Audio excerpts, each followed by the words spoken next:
Something that I tell you guys to watch out for all the time is what is inside the food that you are eating. And there are 10 food additives that are perfectly legal in the United States, maybe in Canada as well. I'm not entirely sure. We'll probably find out. Okay. They're banned in Europe. What? Well, you know, we don't really need to trust exactly what the Europeans are doing all the time. Okay. They're kind of iffy in and of themselves. Shout out European viewers. But these additives that we're going to be looking at, including a suspected carcinogens and chemicals linked to low sperm count. Yeah, that kind of makes sense now, doesn't it? Just because of, well, you just take a look at society now, what people are eating and what people kind of look like. Yeah, it really makes sense that there's a bunch of, for lack of a better term, actually no, it's pretty apt, diseased individuals are looking like. So, Americans may be unwittingly exposed to carcinogens and harmful chemicals in their food because of lax food ingredient laws. Or because they're cheap and effective and it's food that you're probably, you know, not best to be eaten to begin with. Like I can already see on the front line right there, it's like, wow, there's bad things in soda, candy, and bread.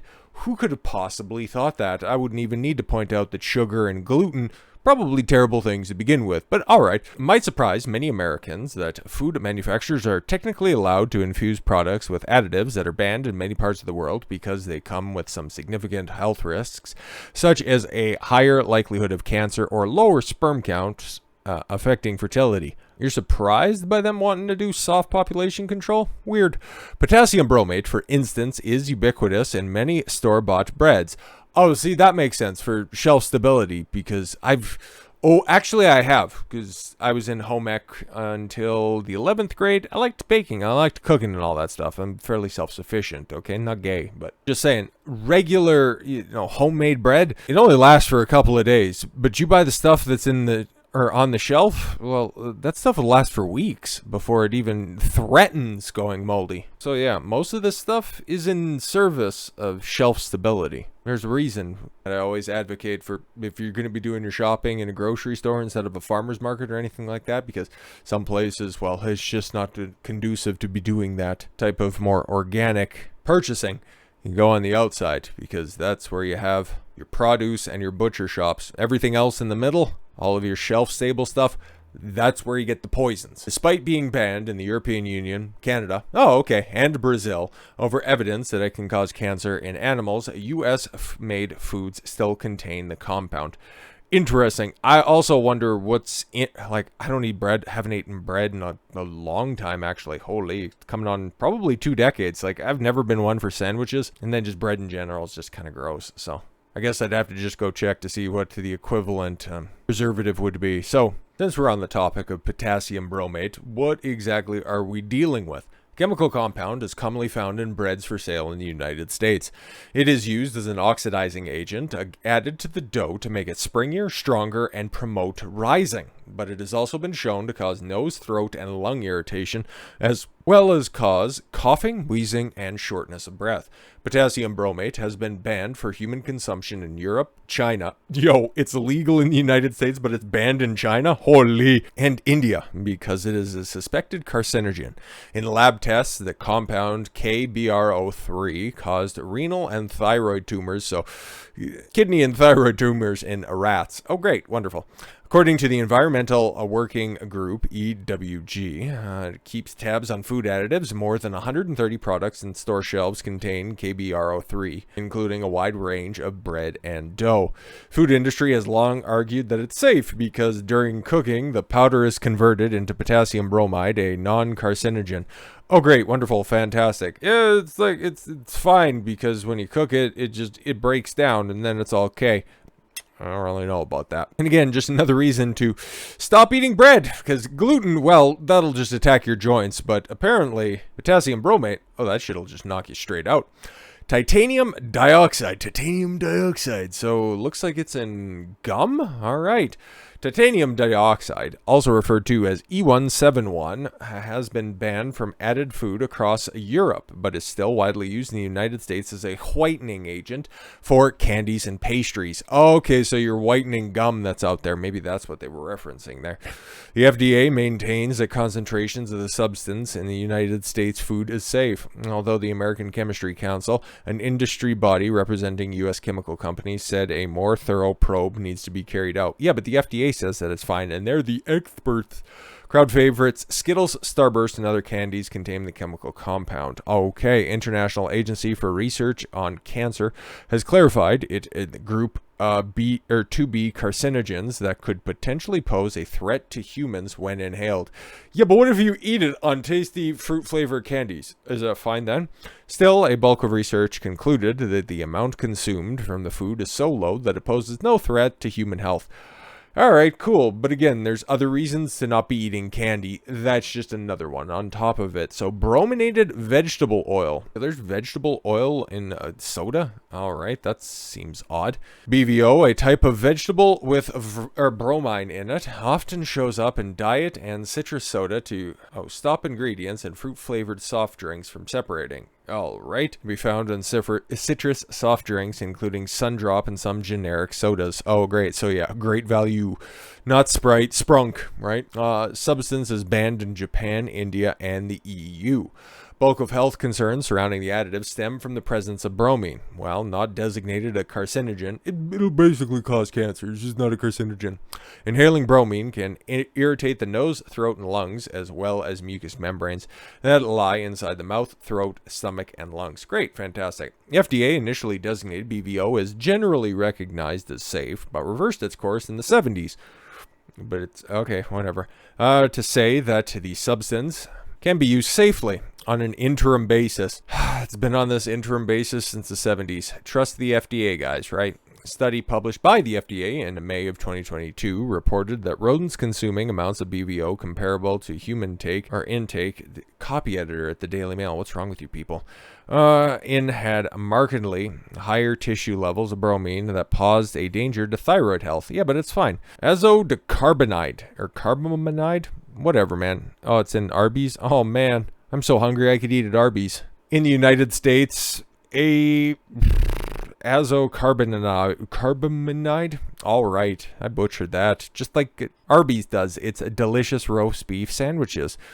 Can be added to flour to levels up to 45 parts per million as a flour bleaching and dough strengthening agent. Oh, great. Or bread products. You're not finding anything good so far. It's nothing that's found commonly in apples, spinach, animal meats. None of that stuff so far. It's just all in bottles, boxes, and bags. Imagine that. Wow.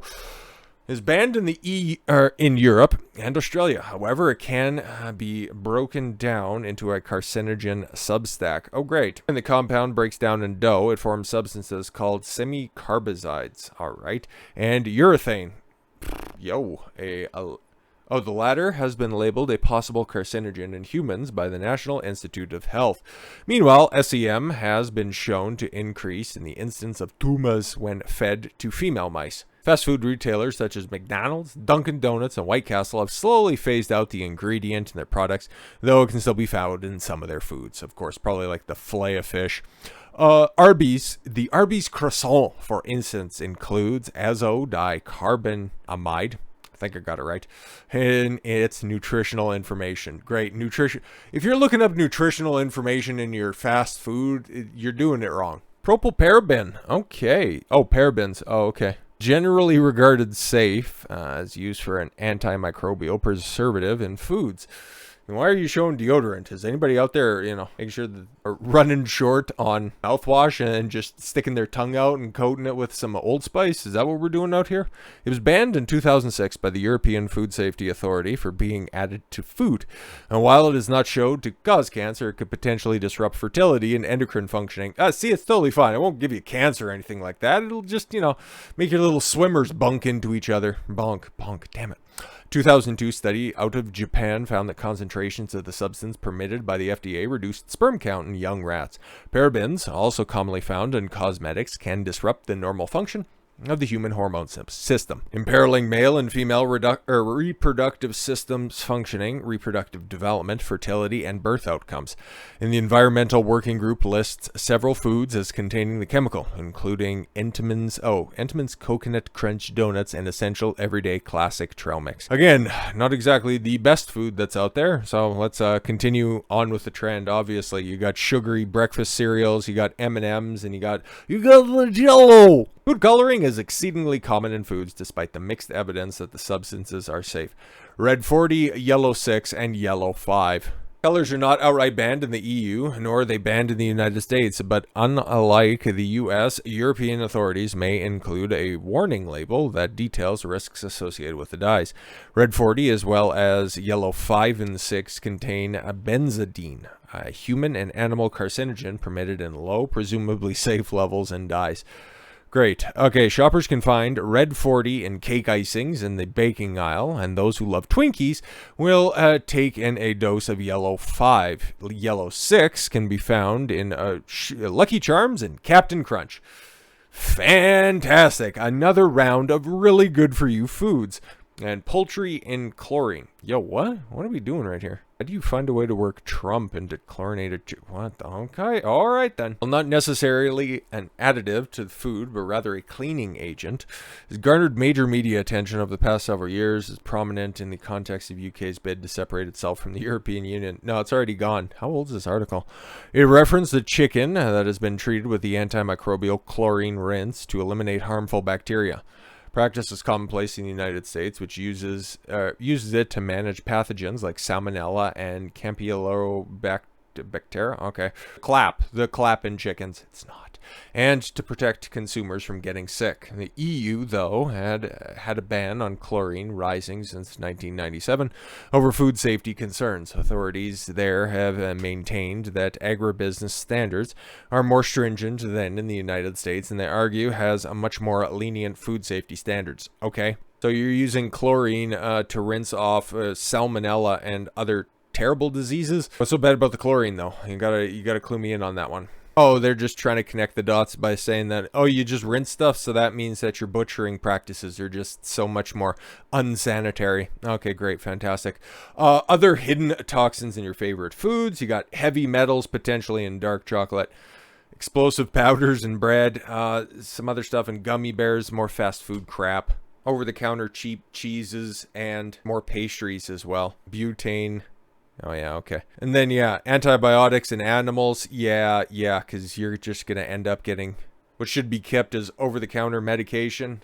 Or, I'm sorry, prescription medication via over-the-counter methods by just simply picking something up and going, oh, yeah, no, that's totally fine. Microbiologists have said that groups of animals treated with certain antibiotics over time, the bacteria living in those animals will become resistant to that drug. There's a fear that the person ingests resistant bacteria through improperly cooked meats and gets sick.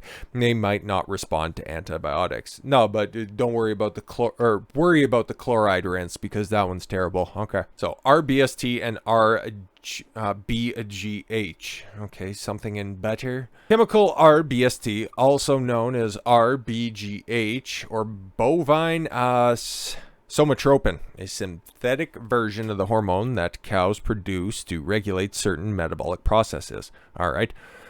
For years, it has been administered to dairy cows to increase milk production, but has not been permitted in Europe since the 90s. Some studies have suggested a link between elevated levels of IGF-1 and the growth of the prostate, breast, and colorectal cancers. Oh, imagine that. It's almost like you should stick to grass-fed butter and organic dairy. If you steer away from that stuff, things tend to be better off for you. So, outside of just the very obvious reasons why you shouldn't be eating out of bags and boxes from fast food establishments, hoping that you're going to live a healthy life, now you have more incentives to just steer away from all that stuff because chances are you're just going to become infertile and you're going to get cancer somehow or another. So, with all that said, thank you all very much for the gift of your time. I've been Don Consuelo. I want you to follow your gut and get after it. Take care, everyone.